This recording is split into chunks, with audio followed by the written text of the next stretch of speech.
eto, magkano po nagastos nyo sa application? Madali lang ba makahanap ng work si Habi mo on how to start working as a VA? How much yung show money? Worth it ba? May savings pa ba? How much po yung tax na babayaran?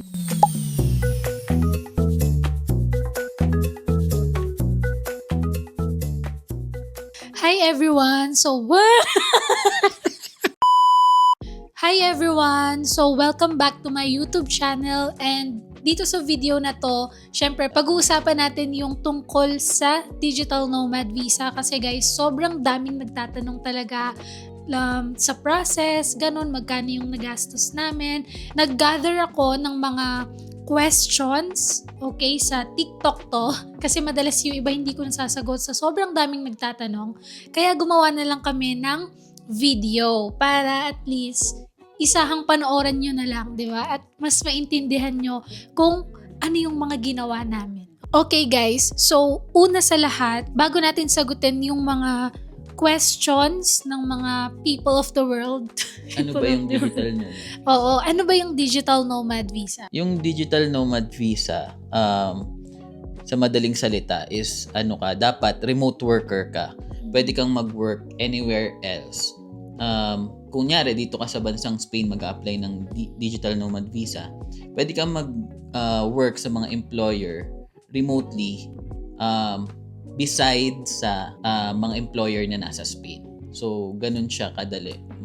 Kumbaga, ako, kunyari, yung employer ko, nasa America siya, pero ako, pwede akong mag-work anywhere. So, ganun siya kadali. Tsaka ang galing kasi yung Spain, parang ito yung pinaka-lowest na... Isa sa mga lowest. Isa sa mga lowest na yung sa salary requirement. So parang ang galing, 'di ba? Kasi working remotely ka, tapos merong ganitong visa si Spain, tas hindi lang siya basta visa kasi sa mga Filipinos, 'di ba? In just 2 years na you are legally staying here, pwede kang mag-apply ng Spanish citizenship. So ayun na. Anyways, sagot na tayo ng mga tanong. So, unang tanong, hello, sorry po. Namamahalan po kasi ako sa mga pressure na sinabi nyo. Medyo mataas ang cost of living dyan. Bakit nyo po pa rin niloob na dyan tumira? Actually, sa cost of living, parang kinuwenta naman namin siya before kami pumunta. Nag-research kami ng super duper research before kami mag-go sa digital nomad visa. And may mga iba na mga like products, mga necessities na minsan mas mahal sa Spain tapos mas mura ng bahagya sa Pilipinas. Meron din namang mga mura dito sa Spain and mas mahal sa Pilipinas. Tulad ng internet, electricity. Dito lang syempre meron kaming binabayaran na gas for the heater. Pero way lower siya kung i-compare sa Pilipinas. So kumbaga, nag-aano lang siya. Merong mas mataas sa Pilipinas, meron ding mga mas mataas sa Spain, meron mas mababa sa Spain, meron din mas mababa sa Pilipinas. So parang overall, parang nagbabalance lang yung gastos namin sa Pilipinas and yung gastos namin dito sa Spain. So later, kasi may nagtanong dito about expenses, so later natin siya iisa-isahin. Yes. So ganon. Tsaka ito pala kasi sabi niya, di ba, bakit nyo pa rin niloob na dyan tumira?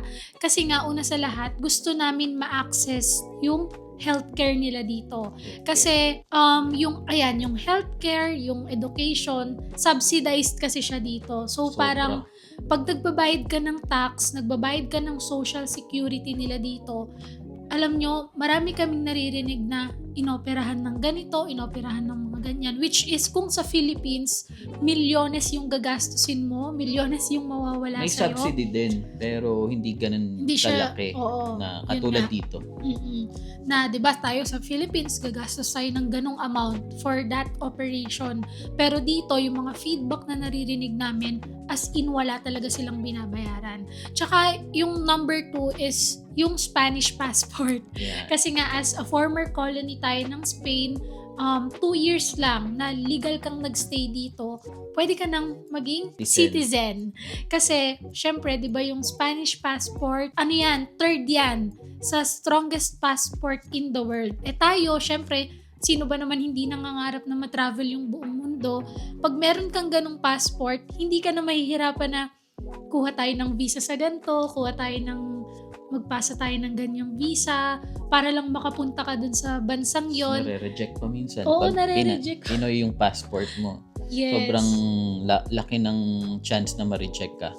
Kasi nga, medyo mahina yung passport yung passport natin. So, Parang, yun yung katotohanan. Tapos pangatlo, isa sa mga reason pa namin is kasi yung work niya is parang nagta-travel talaga kami kung saan-saan. And kaya kami nagstay, isa sa mga reason is pag nandito ka sa Spain or nasa Europe country ka na, pag pumunta ka sa ibang mga European countries, sobrang mura ng pamasahe. Like, kunyari, Switzerland, pangarap naming bansa. Para pumunta ka sa Switzerland, kung manggagaling ka sa Pilipinas, magkano? parang Round trip. Round trip, 70,000. 70,000. Isang Cheapest tao. na yun. Isang tao yun, di ba? Isang tao. Isang tao. Cheapest yun. Wala pang visa na kasama doon. Pero pag nandito ka, naka-DNV ka, tapos nandito ka sa Spain, ang pamasahe lang is magkano? 4,000 lang. 4,000 pesos lang yung Yes. pamasahe. So parang nag-check ako nung nakaraan na for next month like January ngayon, tapos February tayo magbubook. Nasa 4,000, 5,000 lang yung round trip ticket. So, Switzerland wow. na yun. Pero sa mga ibang mga bansang nandito pa sa Europe, mas mura pa true. yung mga pamasahe. So, isa yun sa mga pinakamalaking reason actually kung bakit kami nagstay dito para Yeah, makapag-travel so sa na-travel Europe. natin yung buong mundo. Wow, Yes. buong mundo. So, ayun, next question. Saan po kayo nakakuha ng house? So, una, nag-check kami sa idealista.com. Ilalagay ko dito yung link niya. Diyan kami naghahanap, nasa Philippines pa lang kami. Kasi, dito talaga sa Spain, mahirap makahanap ng bahay. And hindi lang sa basta mahirap makahanap, pero yung requirements ng landlord, mahirap din siya. Kasi hindi sila basta-basta dito nag-a-accept ng tenants na porket may pambayad ka ng deposit, ng advance, ikaw na agad. Kahit may laman na malaki yung bangko mo, hindi siya Hindi parang yung basehan. requirements. Oo. Hindi siya i-base doon ng mga owner ng mga bahay. So, dapat yung mga requirements, yun. Isa sa mga minsan na nire-require is kailangan may work ka dito locally. Isa yun. Kaya medyo Spanish contract. Spanish contract. So, sa DNV, medyo mahirap siyang hindi mo siya I-provide sa hindi mo siya kanila maipoprovide kasi wala ka namang work locally. Oo. So parang kailangan ma-prove mo talaga sa owner na meron kang stable job, kumikita ka talaga ng ganito monthly, ganun. And thankfully kasi yung owner naman namin dito, hindi sila ganun ka-strict. Kasi ang hiningi lang nila sa amin is yung bank statement namin at yung balance ng account namin. So, after that, ayun, ang bilis nila kausap. Yes. Dito kasi sa Spain, guys, karamihan sa mga apartments, yan sa mga bahay, agency na po talaga yung mga naghahawak. Bakit? Kasi nga, less workload na yun sa mga owners. Parang, yung mga owners, sila mismo yung lumalapit sa agency na, parang hanapan mo ko ng tenants, ganun. Paghahanap kayo ng bahay dito sa Spain, sa agency na kayo. Para, swertihan na lang kasi kung owner di ba? Tapos, ewan ko kung may magtatanong mamaya, pero yung ang contract din, kailangan basahin nyo siya ng maigi. Kasi ang karamihan sa mga contracts kasi is minsan 6 months lang or 3 months lang yung kailangan magstay kayo. O short-term contract lang kasi ginagawa nila minsan kapag summer is parang Airbnb nila or Tama.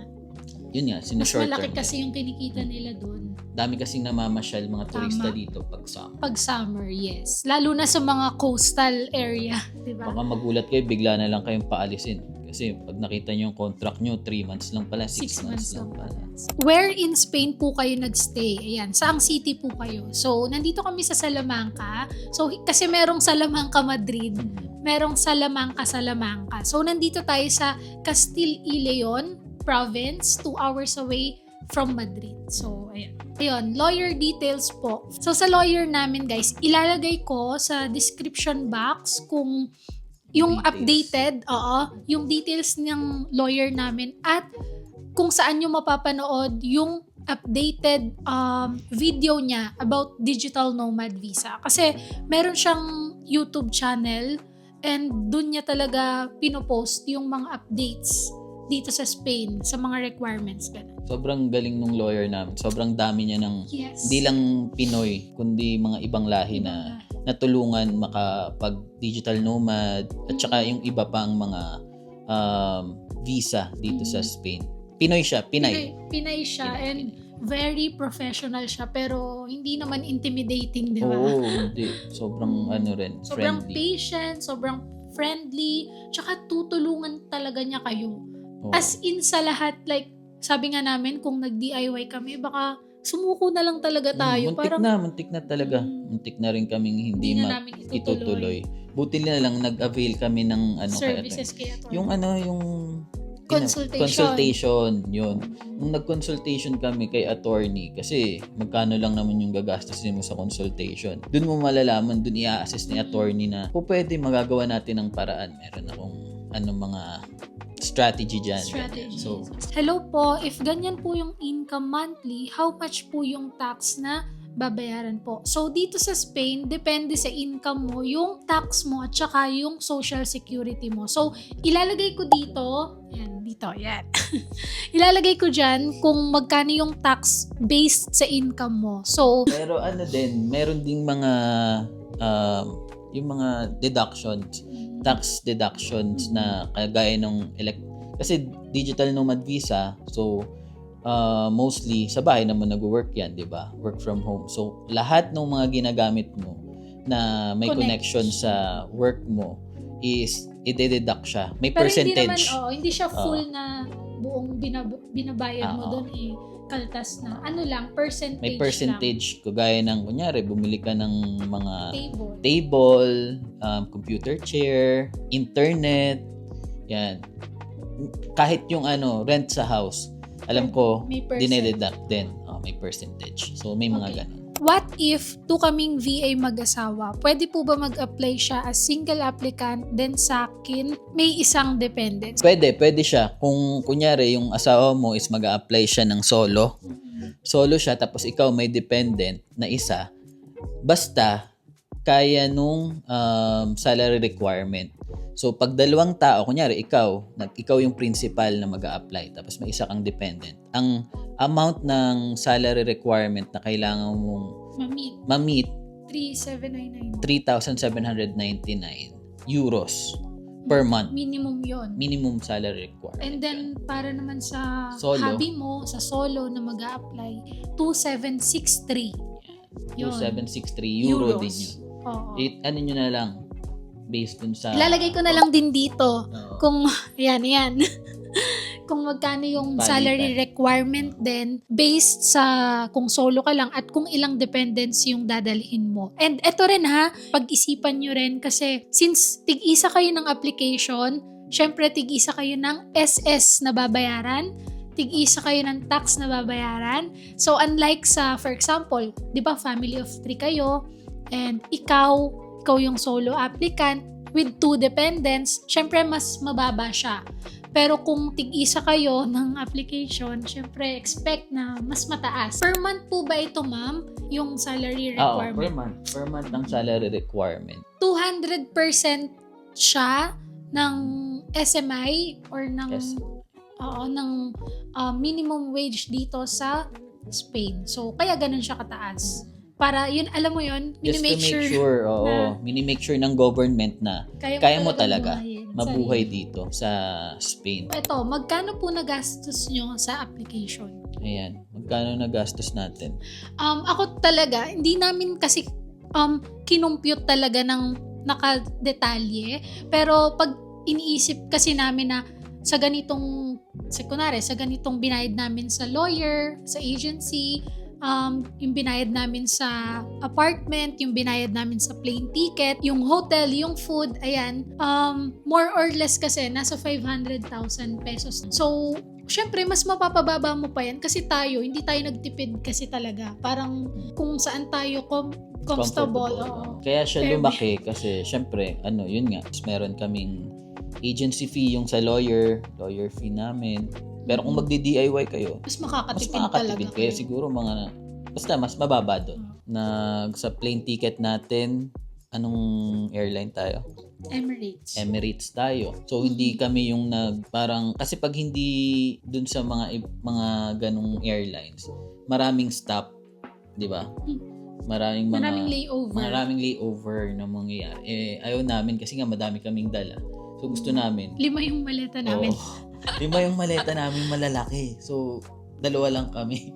So kaya mas ginusto namin na Yung talagang straight na lang. komportable talaga kami na sa food din, hindi naman din kami talaga nagtipid, which is pwede naman siyang pababain pa, di ba?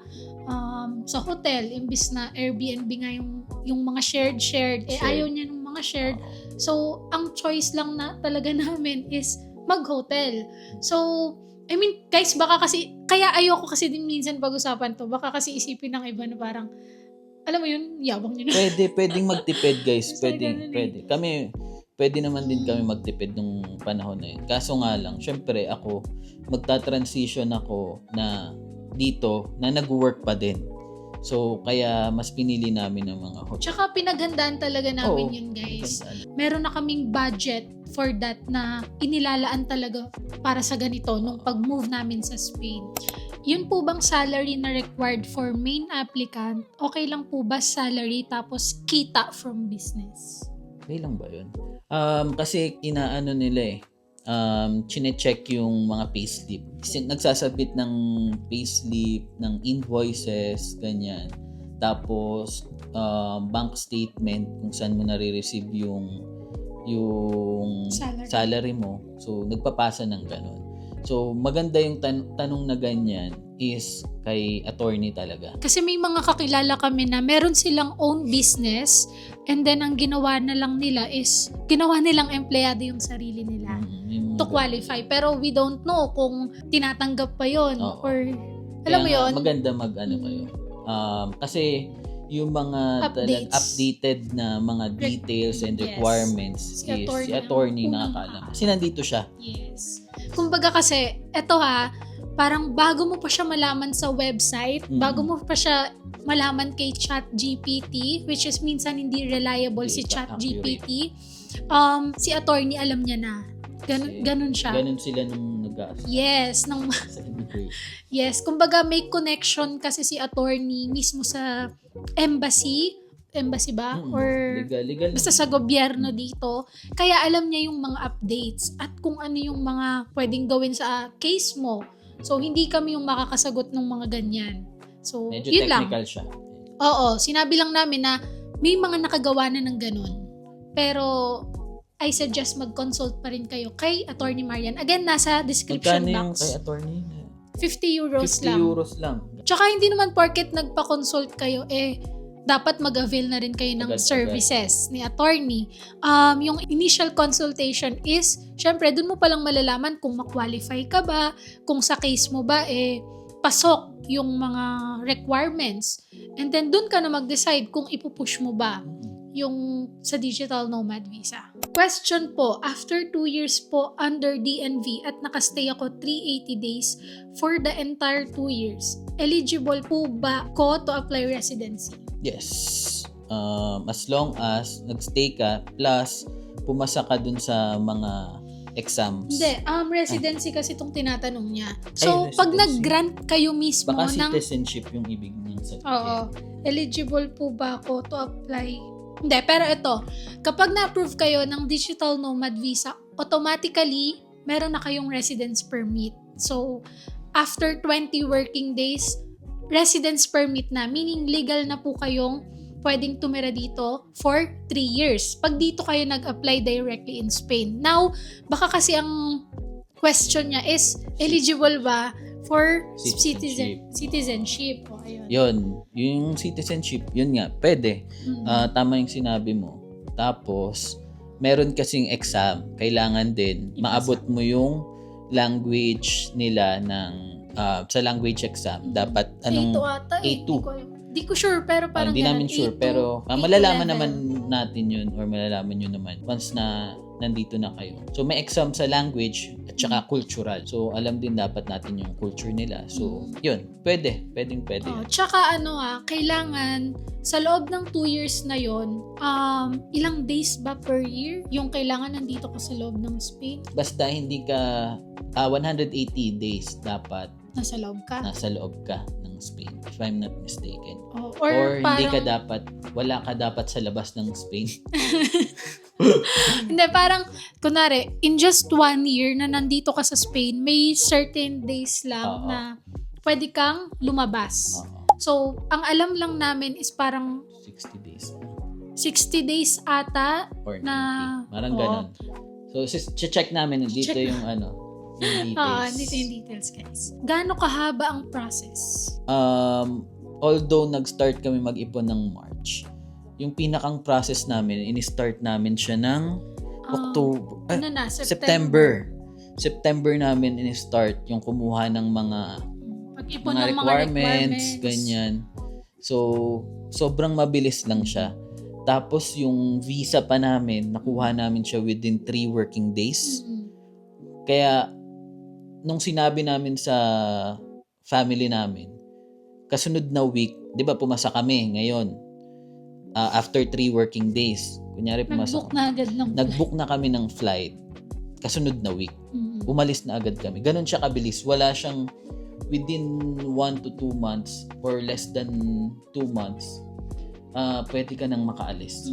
Basta, nagkuha kami ng requirements September and then October umalis na kami. So, ganun siya kabilis. Kasi may iba naman na sobrang tagal talaga nilang nakukuha yung requirements. Kasi alam naman natin, minsan yung pagkuha ng mga documents sa Philippines, medyo matagal din talaga. Medyo may mga matagal. Oo, kasi kami nung guys, may video yung dito sa YouTube natin, yung timeline nung pag-ipon namin or pag-gather namin ng documents. So, I suggest panoorin nyo Nalagyan para, na yung link. oo, or kahit stock nila ako dito sa YouTube ko kasi nandyan lang naman yun. So, panoorin nyo kung kailan kami nag-start at kailan kami natapos. So, Yes. para mas clear din Oo. at mas maintindihan Mabilis nyo. lang, pero nakakapagod. Kasi puyat-puyat Lalo na ako working nun eh. ka, oo. Nag-work kasi ako. Tapos umaga, doon namin kinukuha. Madali lang ba makahanap ng work si hubby mo? Planning with my partner this year. Ako, Hindi. kasi Main siguro applicant. iniisip mo, parang hindi ako yung main applicant. Kasi ako si ano. Oo. Ako yung main applicant, siya yung dependent. Siya, pwede siya maghanap ng work. Mm. Ako, wala akong idea kung paano maghanap ng work dito. Hindi po namin alam kung Pero eto, may napagtanungan kasi ako na Ayan.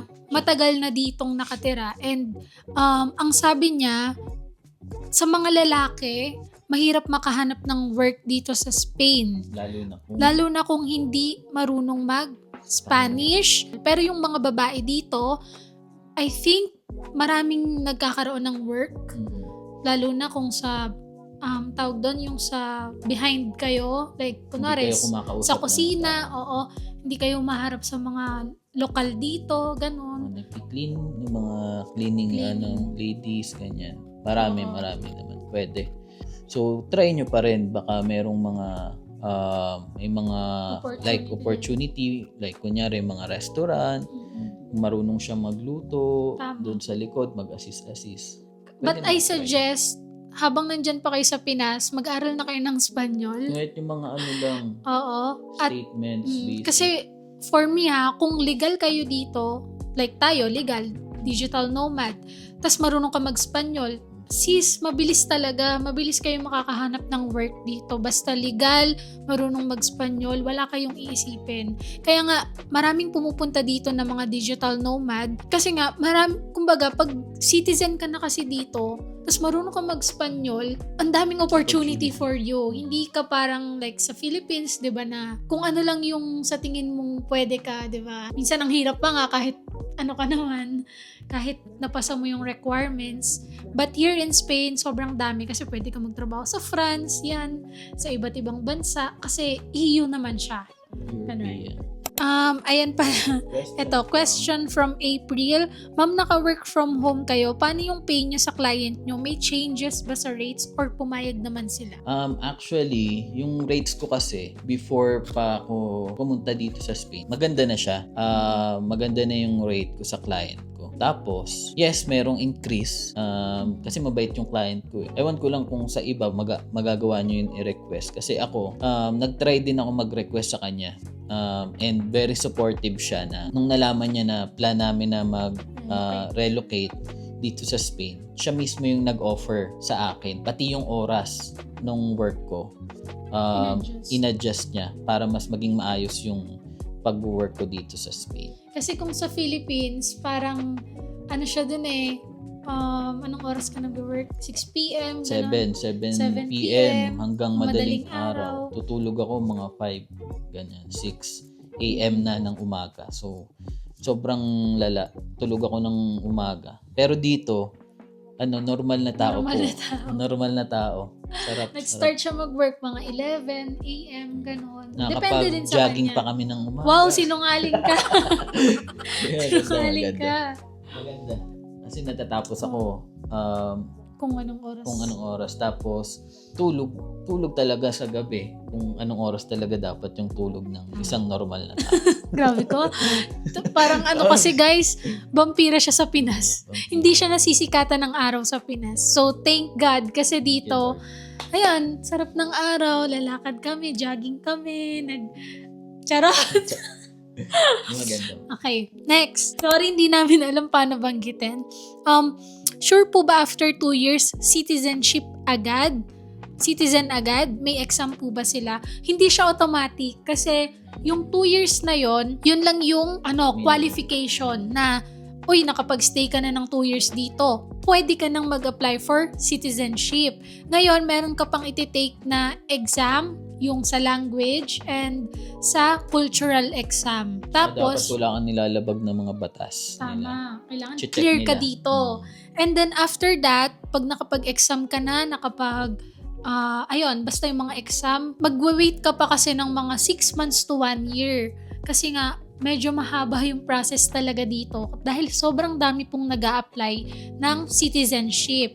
So, more or less 3 years bago mo makuha yung Spanish passport mo once na pumasa ka sa exam at qualified ka dun sa requirements. Next, hi ate, are you a VA po? Any tips po on how to start working as a VA?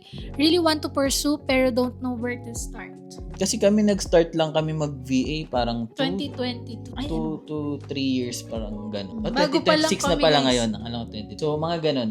2022 kami nag-start. Tapos, hindi rin agad-agad nagkaroon kami ng sobrang ano bang tawag dun sa client na gano'n? Premium client. Yan, mga premium clients. Hindi agad premium yung mga clients namin. Pero mas malaki yung income namin kesa dun sa before ng mga work ko like as call center agent, ganyan. So, nag-start kami sa anong website yun? Online Jobs PH.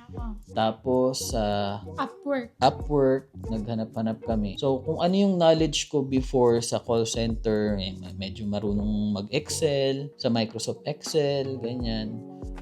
Marunong sa email. So, doon ako nag-start. Customer service, doon ako nag-start. So, kung ano yung mo ngayon, experiences mo, skills mo, kung ano yung mga meron ka ngayon like laptop, ganyan. Yan yung pinakamagandang gamitin mo to start. Hanggang sa mag-upskill ka na mag-upskill. Kasi once naman nasa work ka na or nag-work ka na as a VA, may matututunan at matututunan. Yeah, kasi ako, syempre, ako naman kasi wala talaga akong work experience. So parang kung ano lang yung mga skills na natutunan ko sa mga dating naging negosyo, ganun, parang inisip ko na, pwede pala tong i-apply na as VA, ganun. Hanggang sa nakahanap ako ng work like sa social media, ganun. Tapos na-accept tayo. So parang ang number 1 kasi na kailangan meron ka, lakas ng loob. Lakas ng loob na mag-apply, lakas ng loob na sumipot sa mga interviews, Kasi, syempre, the more na tinatry mo siya kahit Oo. kinakabahan ka, Tama. mas mataas yung chance na magkaroon ka talaga ng work. Wala ka... Hindi siya one time, big time na pag nag-submit ka ng application mo, mga resume mo, is tanggap ka agad. Ako, before ako nagkaroon ng premium clients, parang 100, more than 100 talaga yung in-applyan ko. And more than 100 din yung rejected ako. Pero, sabi ko nga, parang try ka lang ng try kasi makakahanap at makakahanap ka. Kung tinanggap ako dun sa ibang mga clients ko na yun, hindi ko sana nakuha tong premium clients ko. So, yun lang. Try mo lang ng try. At saka mag-start ka na lang muna sa kung anong skills yung meron ka. Di ba ikaw, And then, before, anong skill mo nun? mga editing kasi Edit ako lang siya ng picture nun dati. Yung parang, akala mo, parang pang-post lang sa Facebook, ganyan. Pero, yun pala yung mga hinahanap ng clients before. So, tinry ko lang talaga. Like, parang, dami ko kasi nakikitang ganyan sa TikTok. So, parang, sige, try ko mag-apply. Ayun, guys, alam nyo yung sa akin naman, sobrang bilis. Kasi parang, first na in-apply, like, first, second, or mga pang fifth. Ayun, meron akong na-receive na parang mag-interview, ganun. Tapos, doon na nag-start yung parang naging... Nauna siya sa akin. Nauna ako. So, parang, nung na-realize ko na, ay shit, ganito kinikita dito sa VA. Kasi yun sa akin, guys, parang unang trabaho ko, first, second client ko, 50,000 agad yung... Eh, ang sinasahod like, lang first namin time ko dati, pa lang, oh my gosh. parang less than 25,000, less than sinasahod namin per month. Tapos yung nakakuha siya ng client niya ng 50,000, oh my 50K God. Doon ako parang, wow. Kumbaga parang, di ba? Kaya ako dyan. Kasi parang inisip ko, never been employed ako. Like, sa resume ko, wala nga akong malalagay doon na work experience ko. Ang malalagay ko lang is yung mga past works ko nung sa mga business, 'di ba? Yun lang, pero wala akong... Pinaganda lang. Oo, wala akong experience. So, wow, 50,000 agad dun sa unang trabaho ko as virtual assistant. Tapos, hanggang siya na rin nag-apply, nag-start siya ng 60, gano'n na, 60 isang Customer service client. pa ako nun. Hanggang sa nag-iba na yung... Hanggang sa, yun, na-transition ako sa ibang company, ibang client, I mean, pero ibang niche na. Ibang niche, hindi na siya Sa sa... course ko na, engineering na. Kumbaga, upskill. Nag-iba yung... Upskill. Oo, nag-iba yung trabaho niya. Dahil nag-try lang din talaga siya ng ano. Kahit po ba hindi remote ang work, pwede po mag-apply ng DNV?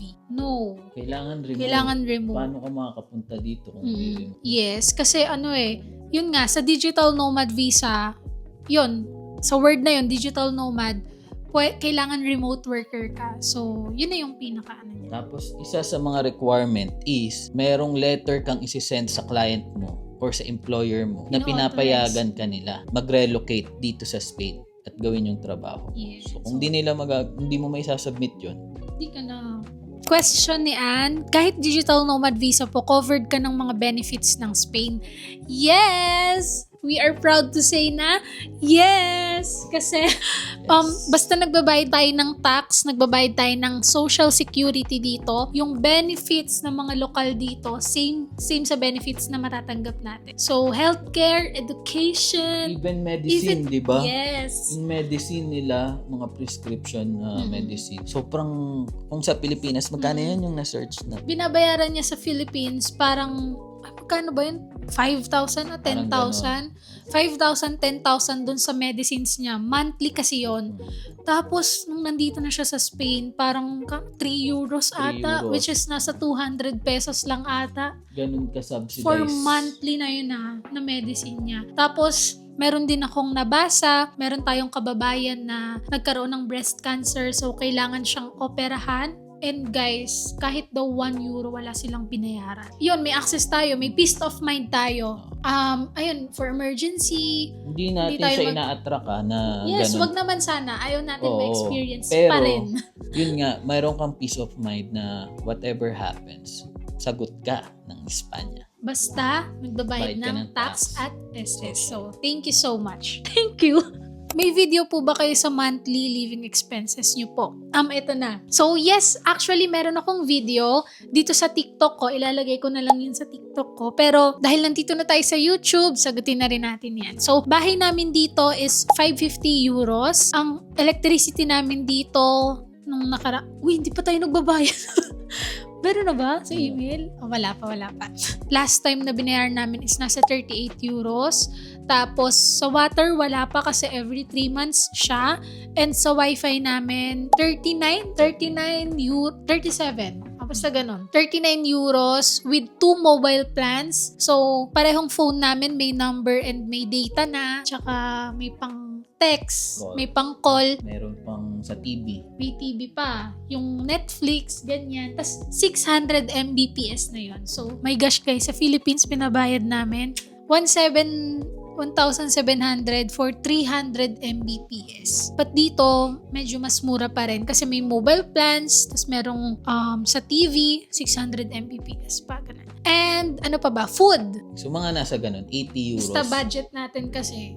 Budget namin, 100 euros. Pero Ang nagagastos lang namin is mga 80, mga ganun. 90. Pero guys, so far, mga past months natin, dahil nagpasko, Pasko, bagong dami taon. naming bago lang tayo dito. So, marami talaga kaming binibili weekly. Ganun. Parang nag-iipon kami ng mga like sa condiments. So, medyo umaabot talaga kami ng 100. And hopefully, sa next na mga grocery natin, isasama namin kayo ulit. Mas mura na siya. Sabihin natin, Gusto pa rin kasi namin mga 50. Ganun, di ba? Oh, Kaya pa rin guys, kahit 50 euros, kaya pa rin siya nung week. What if magkaroon po kayo ng baby dyan made in Espanya? Automatic PR na. Resident na, agad, pero hindi pa agad siya citizen. So, may nabasa ako na after 1 year ni baby, citizen na, pwede na i-apply for citizenship. So, sa ating mga lumipat lang dito, 2 years tayo na legally staying. But since, sabi niya nga, made in Espanya, kahit after di 1 made sa year, Espanya. Kahit ba hindi made? Hindi, kunyari, doon ka binuntis sa Pinas. Dito ka oo. nanganak. Oo. Doon Basta, ka made. yes. Dito ka lang nilabas. Basta, made in dito ka nanganak, dito sa Espanya, 1 year lang daw, pwede nang i-apply for citizenship. Okay ba dyan sa Salamanca? May mga schools ba if DNB na may kids? Yes. Marami. Sobrang dami dito. Mga schools, nursery, dami namin nakikita mga bata dito. Pati mga universities, dami din. Dami sa Salamanca. Sa Salamanca is, parang isa sa mga maraming university. Na for mga international Students, Yes. foreigners, pumupunta dito. sa Salamanca. So, maraming nag-i-English na mga estudyante dito. True. And, ayun, marami kasi tayong kilala no? Na nag-aaral dito yung mga anak ko. Yes. Yung iba, international schools, may mga nag-i-English, may iba naman, pure na Spanish na school. Hi, Ate Aliana, my girlfriend and I are planning to go there too. If I can ask lang po, can she work there if she's my dependent po? We're also looking into living in Salamanca. Yes, sinagot natin yun kanina. Yes. Medyo somehow sinagot natin kanina na kung ikaw yung dependent, pwede kang mag-work dito. But for main applicant, For the main applicant, technically hindi ka pwedeng mag-work. Pwede kang mag-work pero 20% lang nung salary requirement na yun. Pwede mong trabahuin. Pero yung yung dependent mo, pwede siya mag-apply ng mag-apply. pero pwede kayong mag-work remotely. Like for main applicant, pwede siya magdagdag ng clients. Pero Hindi local like Spanish employers, bawal yung Spanish employers. Kailangan ang mga trabaho ni main applicant ay Ng outside employer ko. ng Spain. Oo. Gets nyo ba? From Joseph C. Tataksan na din po ba ng Spain yung income if DNB or NLV wants you start living in Spain? Thank you. Yes, tataksan po kayo agad. So, sabi ko nga kanina, merong percentage depende sa income mo at kailangan nyo pong bayaran yun. Kasi Isa dito, sa mga requirement yun. dito sa Spain, hindi sila yung hacienda. Hacienda kasi yung tawag nung parang BIR sa atin. And yung hacienda dito, very strict sila. Like, kailangan mong maging diligent taxpayer dito. So, yeah. Taxpayer ka, technical. Tayo, taxpayer kami. How much yung show money? Wala. Wala pong show money alam ko kung bakit nyo yung tinatanong. Kasi nga, sa mga ibang mga pathways, Kailangan ng show. kailangan ng show money. Kailangan kunyari nag-apply ka sa Australia, Canada, etc. Kung saan mang bansa. So, hindi po ito kagaya ng ibang pathways na kailangan may laman yung bangko mo ng ganitong kalaking pera bago ka makapunta. So, dito po, salary requirement. Merong minimum salary requirement. Yun yung kailangan mong maabot. So, pag meron ka nun, for the last 3 months na nag-work ka, so, approve ka. Yeah. Valid question. Ang tanong, nagpunta kayo Spain, worth it ba? May savings pa ba? Oo naman, sobrang worth para sa akin. Sobrang worth it niya. And yes, may savings pa. Kasi nga, yung salary requirement na yon is 200% siya ng minimum income dito sa Spain. So, kung yung mga tao nga dito sa Spain na local, nabubuhay sila with that minimum 1,000. requirement, may sariling bahay, may sariling mga sasakyan pa sila, what more pa tayo? So, Na 200% ng Oo. minimum wage. Tsaka, ano rin kunwari, si main applicant kumikita ng 200% ng minimum wage. Paano pa si partner? Kumbaga may pwede rin. additional pa na nagwo-work si partner mo, like may remote work din siya.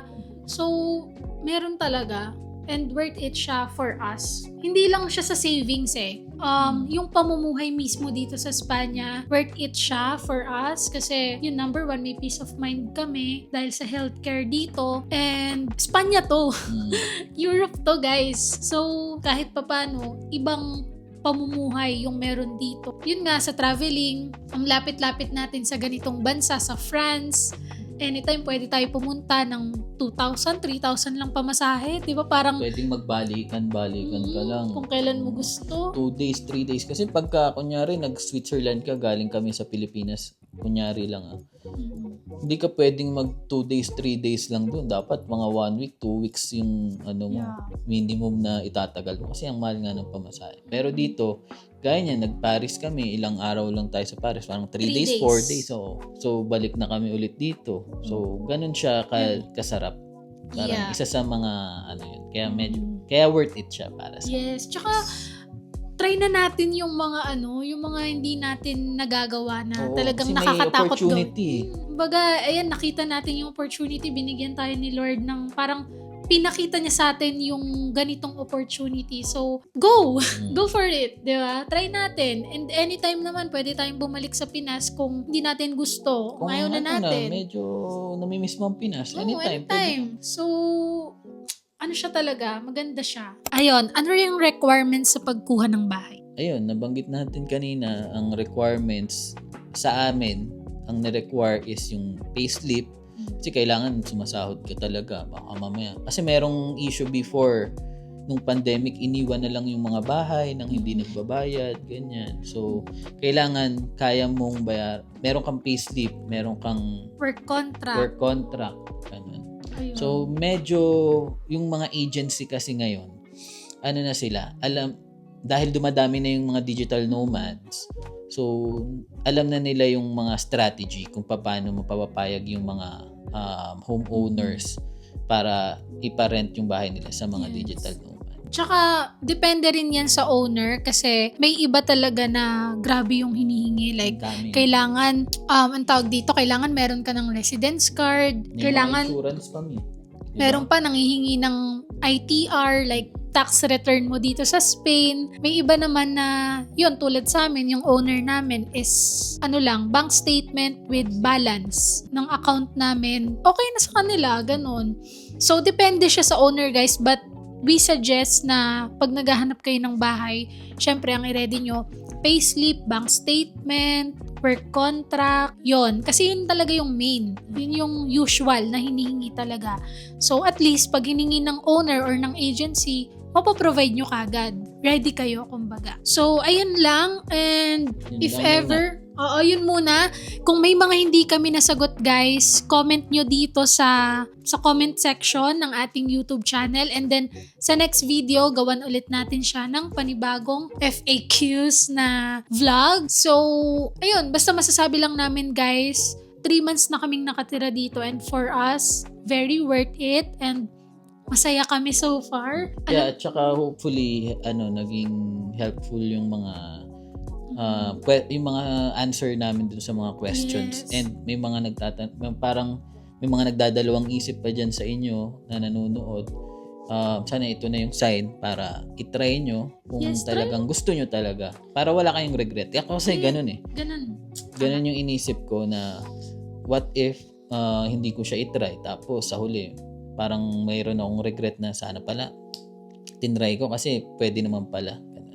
Parang ano kasi siya cliche siya pakinggan, pero pag nasa ganitong posisyon ka na talaga, yun talaga yung laging naiisip mo na parang, minsan nag-uusap kami, grabe no, paano kung hindi na natin siya tinuloy? Wala tayo sa Spain ngayon. Ganun kami.